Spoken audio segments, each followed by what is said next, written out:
Hello everyone, welcome to episode 2 of Pass the POV during the crowdfunding campaign for What is dIGIHIRO. So we are joined with two special guests. We have Michael Green. Hi, how you doing? We've got Dele Johnson. Yes, returning again. Returned. So if you didn't watch episode 1, you can catch it up. It's on YouTube. You can watch it whenever you like. But that was where we were talking about two conflicting positive emotions. If you've followed the albums, if you're interested in the film, seen anything in the film, it's about two positive but conflicting emotions, which we represent within red and blue within the film. You have red, which is ambition, you have blue, which is satisfaction. And they're conflicting against each other between all the characters, between them reaching where they need to go in their lives. So keeping to that film with this vlog or video podcast, what we're doing is we're mixing two different types of positive things and we're having a debate on them. So we had a good debate, probably not going to be as long this time around, but we're going to have a debate about something else today. And what we want to talk about today is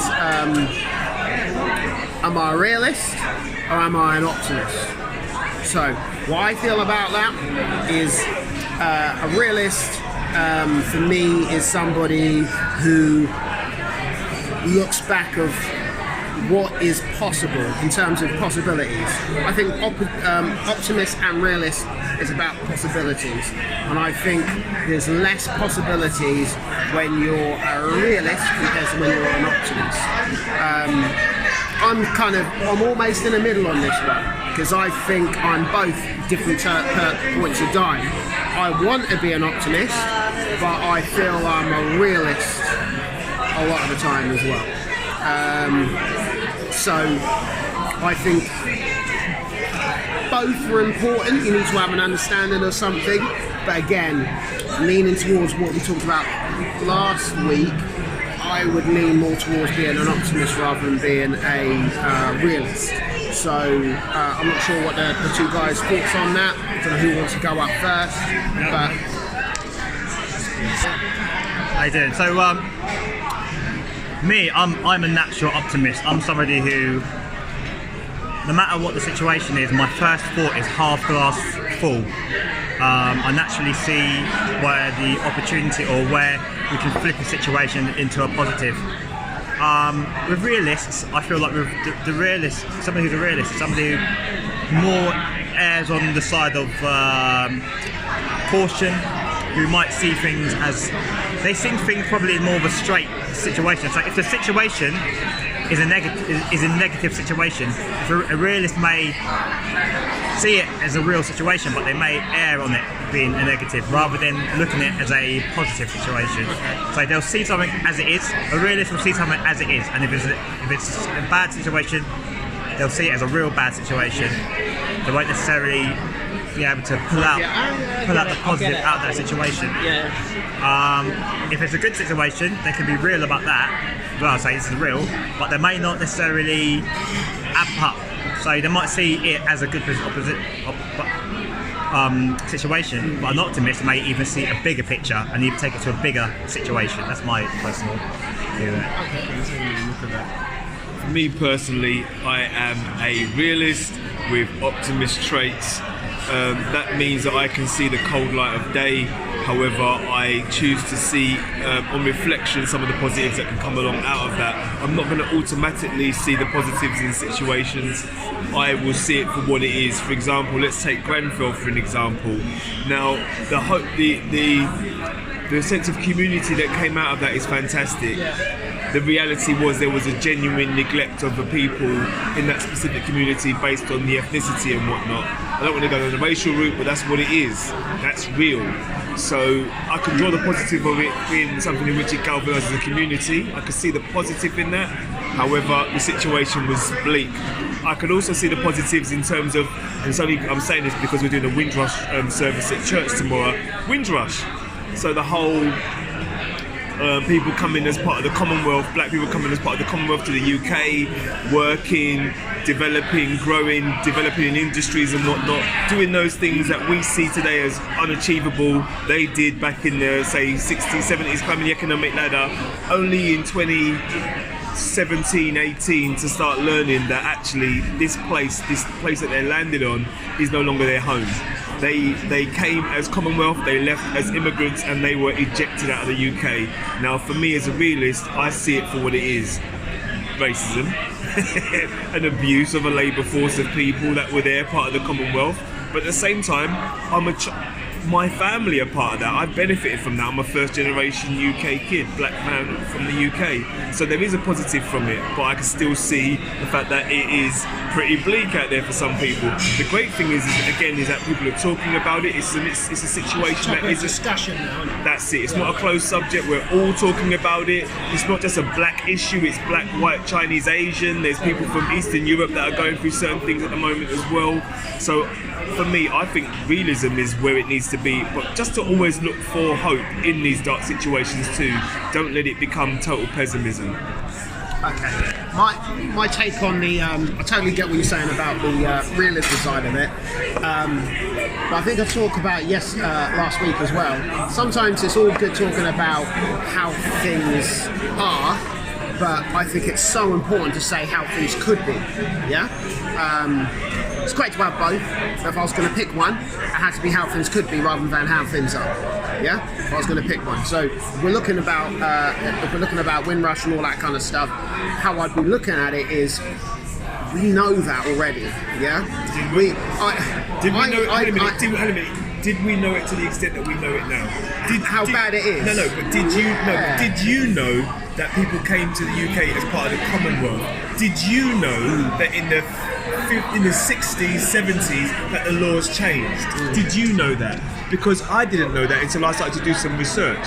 So I learned that in the 60s the laws changed, that people of my hue came and they became immigrants once they was already here.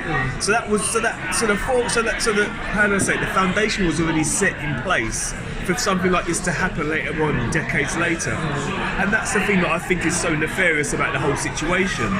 So it's not me sitting there being negative about it, it's just that I didn't realise the whole context of it. So with that in mind, yeah. I think what I'm trying to get at is, it's not like that specific case. I didn't know that case. No, there you go. That's again tracking back to it. But I knew how the human design acts. Yeah, I know about the human design. We all know about the human design. So what I'm trying to say is, if I was going to give another example, I don't want to go into too much about it because it's not fair. Because the Liam Neeson scenario, yeah, okay, remember that? Yeah. Okay. So for me, a lot of black people, it was like, it was almost like that's what I would expect.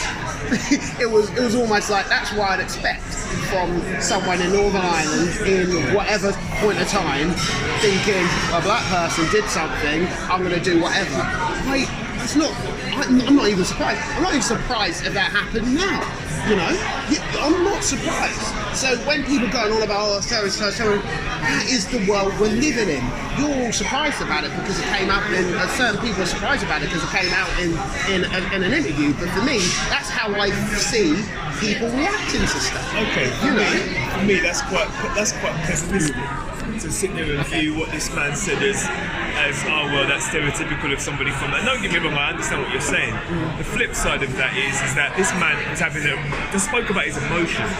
He didn't speak about any action, he spoke about his emotions, about something that had happened from a black person to his colleague or his friend who was white. Now, vice versa, that happens to a member of my family from a white person. I'm gonna think the same thing. That's what I'm saying. But the thing is, I thought it was actually quite bold. So I saw it from a realistic lens. I thought, actually, that's bold for you to say that 21st century. Everyone's got to be so PC.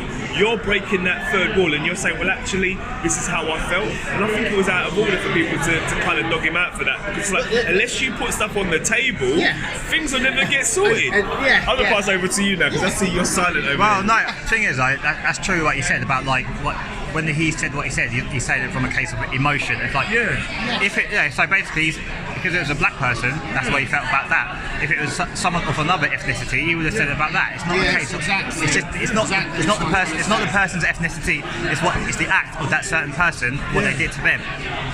So, and that's what that situation is. So, I totally feel, and I feel being an optimist, I look at that scenario and say, those kind of discussions should be able to happen more often and talk about them, because there's no point pretending, I suppose that's the realist side, that other people aren't thinking that. Because they do. They are. The people don't say, I'd never say that in public if I was an actor, but you think it. So what's the point of not saying it? People don't know where they stand. Do you know what I mean? I think one of my favourite phrases I love people saying, and it makes me laugh all the time, is I'm not racist. It's like, come on, man. To a certain extent. I think everyone is. And that's the thing. I love when people say it, because it's like, who are you trying to kid? Like, I don't see colour. Well, I hope you do see colour. I hope you do. I hope you see every texture in the rainbow. I hope you see everything. I hope you're not colourblind, because that means that you're deliberately filtering out what's in front of you. Don't filter it out, mate. That's real.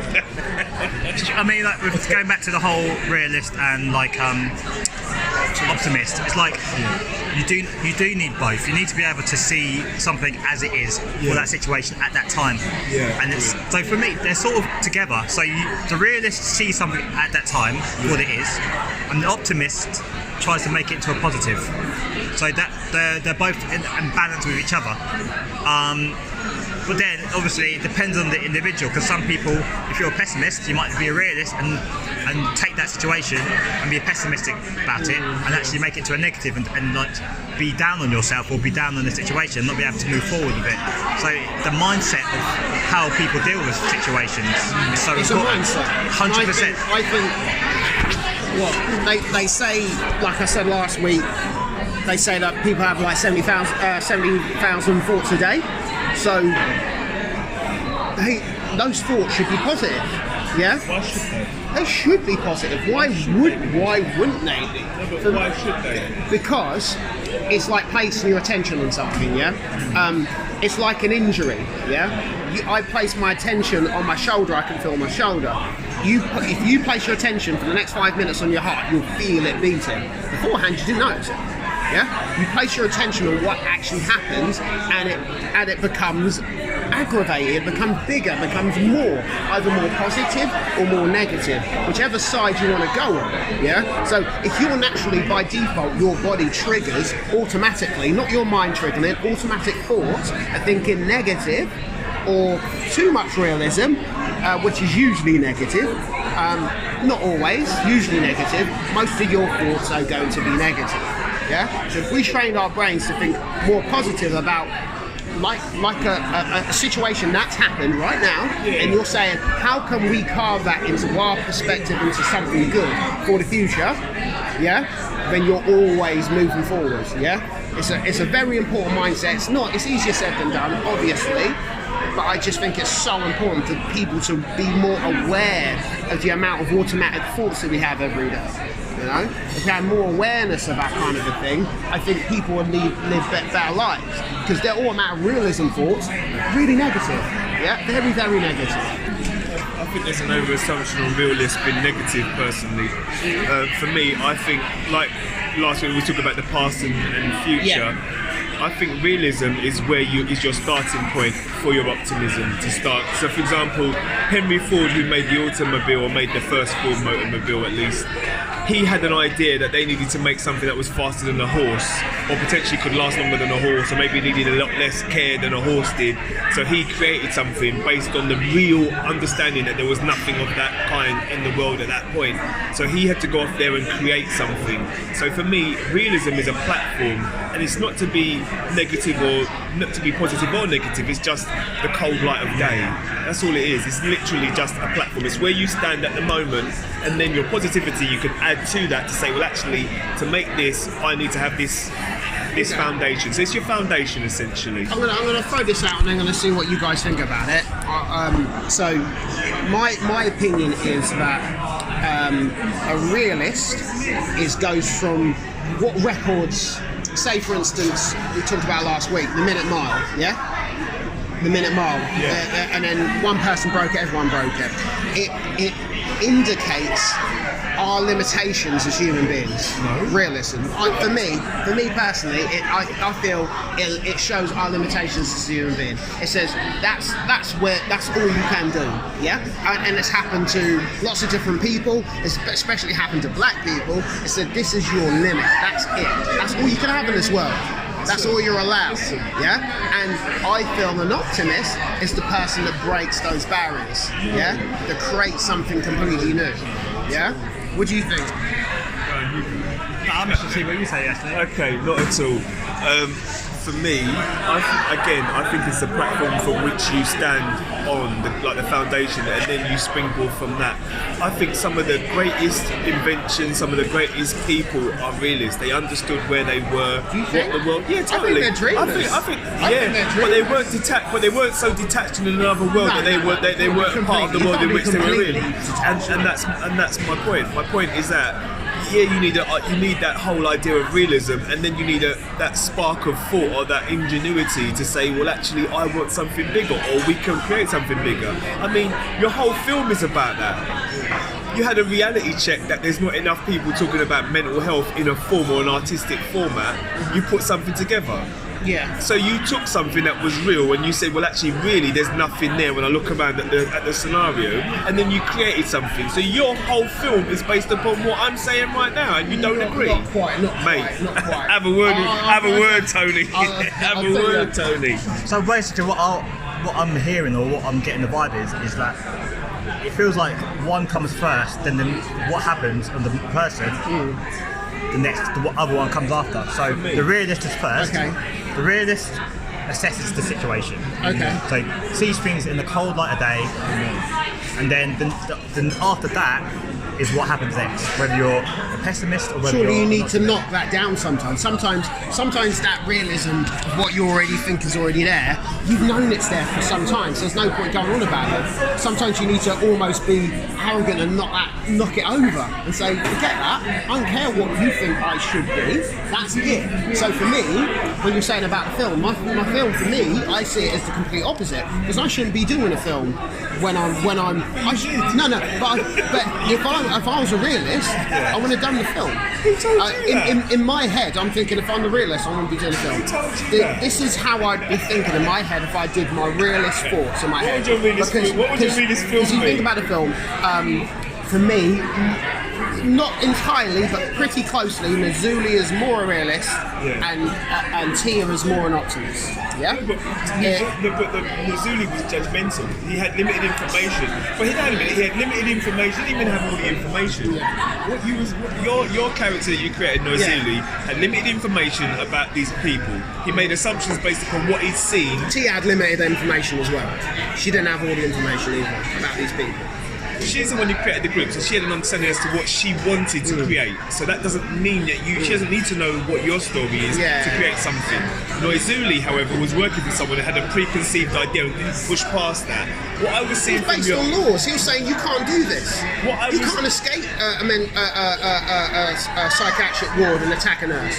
You can't attack somebody. You can't attack somebody and leave them for dead and run off. You can't skip bail after attacking a bloke that's someone's baby mum. Who cares about the reason? You can't get into big debts of things that you can't pay off. All those characters have broken the law. They've done stuff they're not supposed to do, and he's just following that law. So he's not doing any. And some of the stuff he's saying, he's got fair points around. We don't want to believe them, but they're fair points. A lot of the stuff he says.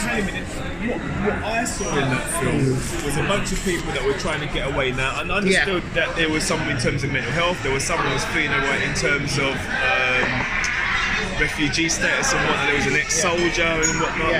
And what I saw was a man who didn't really have all the cards. He was interrogating somebody and yet kind of throwing away what she was saying to him as a way to kind of legitimise his story, saying, well, actually, I'm interrogating you, but whatever you say to me, I'm not going to take, because that's not fitting the narrative I have. So he had a preconceived idea. But that's not realism.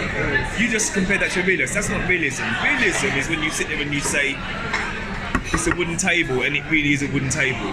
The sky's blue, and it really is blue. That's what he said. He said pain is pain. I'm here to protect people from it. He said that in his statement. You can say that. I could sit there and say to you, I'm the kindest person in the world. I go and kick puppies. Doesn't mean I am a kind person in the world. That's what I'm saying to you. He's still judgmental in what he was saying and what he was doing. So that's not really realism for me. I think realism is judgmental. Of course not. It's real. What do you think? It's an interesting situation. Like, I don't know, I wouldn't necessarily say realism is judgmental. I think realism, like I said, I think it really is just like, if you're in a situation or your family's in a situation, financial or whatever, you've got to be realistic about, okay, let's not sugarcoat it, let's not cover our eyes to the situation, we need to be realistic. But what I'm saying is, you need to be realistic about that moment right there and then. So it's a time thing. So realism for me is about a time thing. Like, you need to be realistic at that moment, at that time. Yeah. So that sets you where you are. You need to be optimistic. To actually say, let's flip this. We can actually go from this negative situation or this real situation we're in and be really optimistic about it, and or you can be negative about it. Be realistic, be negative, and say, we're not going to be able to get out of it. We're not going to be able to change the situation. Yeah. So it's just a time. It's a bit of both. Like I said, I'm naturally an optimist. Yeah. But I'm not stupid enough to cover my eyes to situations which are... No, you can't be blind to it. No. But sometimes you have to push through it, because the people that push through it are the people that have that overriding optimism to them. Because say for an example, I don't know, I didn't watch all of it because I didn't think watching it would be helpful to me. Let me tell you this example. So I don't know if you guys have seen the Netflix show They See Us. Yeah? They See Us. You heard about it? You heard about it? It's about these Brooklyn, documentaries on Netflix. That's real. So it's about. It was based on a true story about these guys in Brooklyn, I think. They were wrongly arrested for rape. Yeah, okay. And they spent pretty much most of their lives, a good chunk of their life, in jail. I think about 10 years or so, and they didn't do it. Yeah, it was longer. It's when you're a minor, 16 years, and spend 10 years. That's just childhood. Yeah, so and they weren't. Yeah. And they didn't do it. Without spoiling the whole thing, like I won't try and spoil our film, is that one of the dads told him, plead guilty. Of course, get less time. Yeah, exactly. For me, that's the realism thing. Yeah. And I'm thinking, no. No. There was a film about a young man who got done by the police. I can't remember his name. It was another Netflix show. It was a documentary. Young boy. He went to prison, and all the time he was saying he didn't do it. When he eventually got set free, I think Jay-Z backed him up. He was on Ellen. I can't remember the name of the documentary. I had to Google it quickly.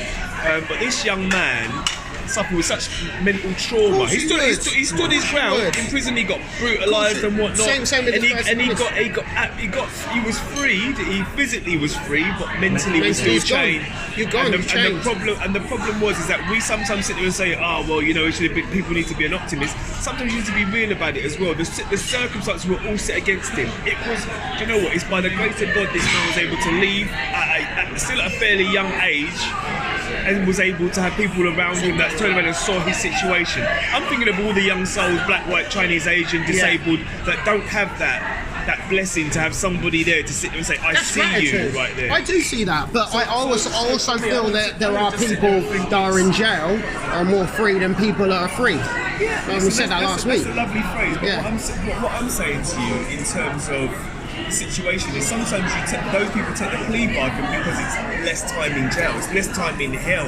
Does that make sense? It's also settling. It's settling. You're settling. If you think you did it, you shouldn't say it. And what I'm trying to say is, like, say for instance for the film, I don't want to talk about the storyline too much because it's probably given too much away already. But in terms of making it, I don't think I would have even attempted to do it if I was thinking too much. If I had my realist brain, I said I'm most of the time I'm thinking a realist. I want to be an optimist. My realist brain is thinking just do a little chunk, don't do the whole thing. just do a script, just do a bit of a script, just send a little bit of this off and do whatever. And I don't get to get my vision out there. It will just get changed and distorted, or it won't ever happen, or just stop where it is. Nobody will actually see it from start to finish, ever. But Yeah? that's you though, Tony. You're describing yourself. You're not describing anybody else in terms of realism. You have to understand that as well. What I'm getting the vibe there from what you're saying about like say like we go the more sort of like rather than the sort of other bit like more of the creative side of things. Yeah. So if we're talking about realism and saying like, are we talking from realism from like in your own mind? So your own mental. So say like okay, I want to do this thing. I want to make an album this year by the end of the year. And realistically think, do I have enough money or or do I have enough people? That's realism. So realism, the realism of like asking yourself these questions. Exactly. And then the optimism. And then the optimism would be, but we need to make it happen. We need to do it. We need to make this. We need to make this work and make it happen. At the end of the day, everybody's going to have both those people talking to them in their heads. It's who judges the decision. But which part of you does? Is it which one does it? I'm gonna speak from my own circumstances. So, lost made redundant last year. Lost the job within a few months of having it. Know what I wanted to do by the end of the job I've lost. Was praying and was saying like, Lord, I need to get these skills. I know how I'm going to start this business idea. Set up a limited company. Done that part. Wrote up the business plan of what I'm going to do. Got that part. Realised realistically I don't have experience. Right? So prayed about it. Put some CVs out and whatnot. I'm in a role now in a role that's going to put me near where I need to be. I didn't realise that at first. I thought it was just going to be like some kind of role. I'm going to get some money and then I can do my business plan on the sideline of doing that because I'm going to be getting better money than I was on before, or better than nothing. No, at the end of the day, yeah, there you go. However, let me finish. My third day of being in my new job, something happened in which I was offered a role that's going to give me the exact skills I need for my business. I had to have a realistic conversation and say, look, I don't have the skills to bring my business to where I want it to be. I don't have the knowledge to do it. I know what I want to do, but I know that I can't do it credibly because I haven't got those links. I haven't got that understanding of how it all works intricately. Now I'm able to sit there and say, I'm building those skill sets because I was real. I didn't sit there and say, well, I'm going to find it out, it's easy. I was real and say, look, I don't have it. And it was provided for.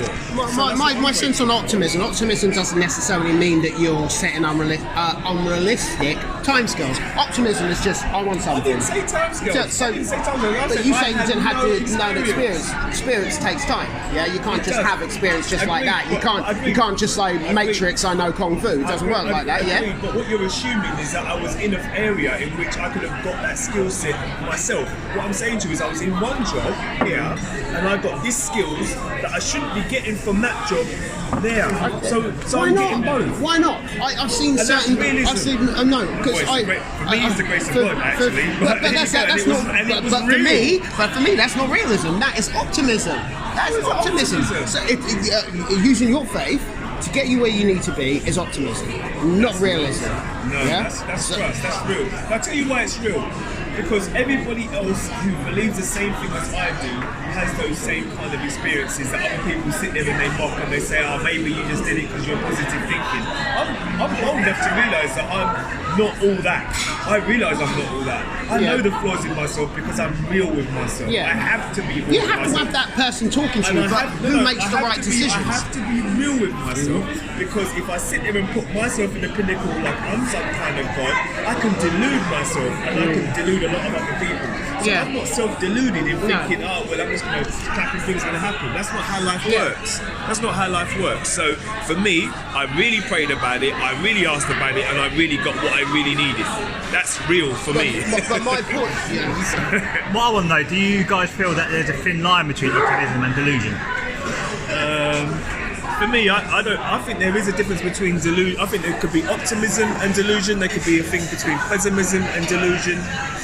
And I don't know. I don't really see realism and delusion. I don't see that at all. Because for me, realism is more sobering. It's more like the conservative to your Labour Party. There's a lot less. More like there's a big old debt we need to pay off. There's probably no delusion or very little in realism in that. But my thing is, some people win, some people lose. What I'm trying to say is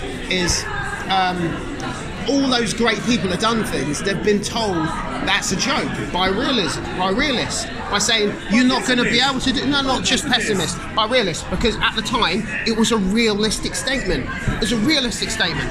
These people were saying things which were real at the time. We're laughing at it now, saying, look at him now. But at the time, they were saying, we're trying to help you, mate. Don't do it. Don't do this. That's what I'm trying to say. And if there's got to be a few people out there, not everyone in the world, there's got to be a few people that say, nah, I'm going to do it anyway. You know, because like with this film, for me personally, if I chose the realist in my brain, I wouldn't have done it, because I would have thought it's just not worth it, because people just don't do that. So let me ask you something. Why did you do it?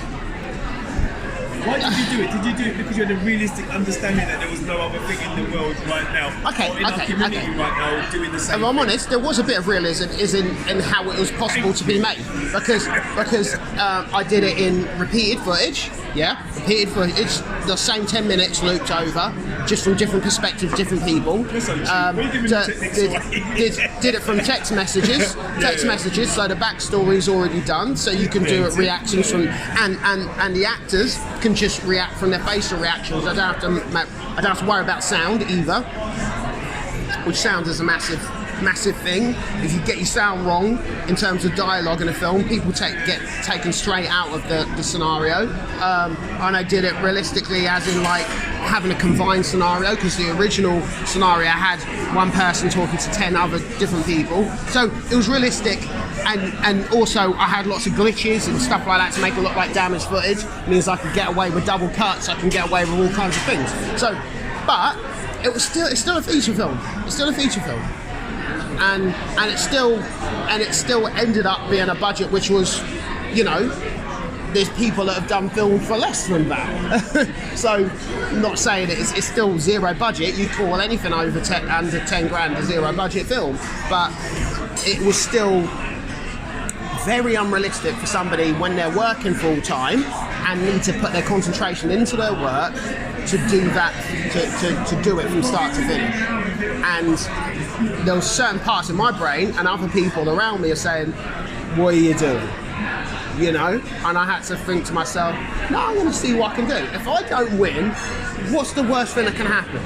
Yeah? If I don't win, I don't win. Who cares? I do it. Can I ask you a question then? So what you pretty much just said is you had a real conversation with yourself about your options. Mm-hmm. You had a real understanding about what you'd need to do to make it, to pull it off for a zero budget film. Mm-hmm. All of this you just said is real, bruv.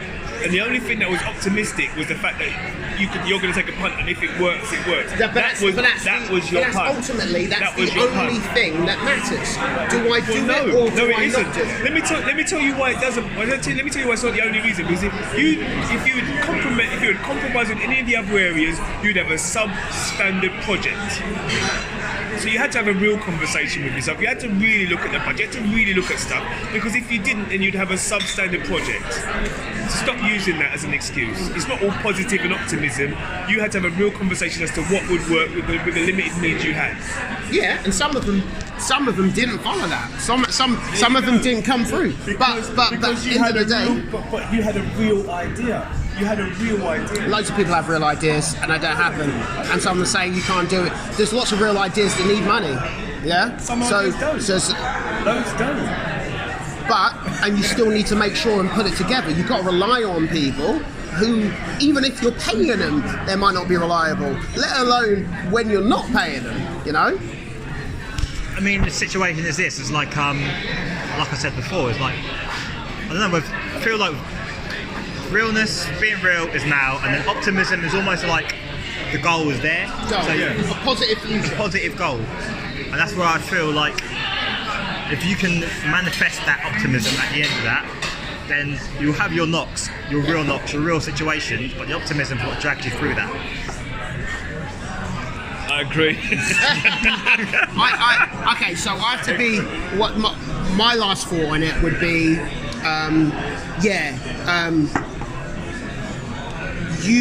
You're in serious danger of being deluded if you're an optimist. Serious danger. But it's, for me personally, if the goal is positive and good for not just yourself, then it's a risk worth taking. That's my final thought. I don't know what any of you guys got to say about that. Yeah, cool.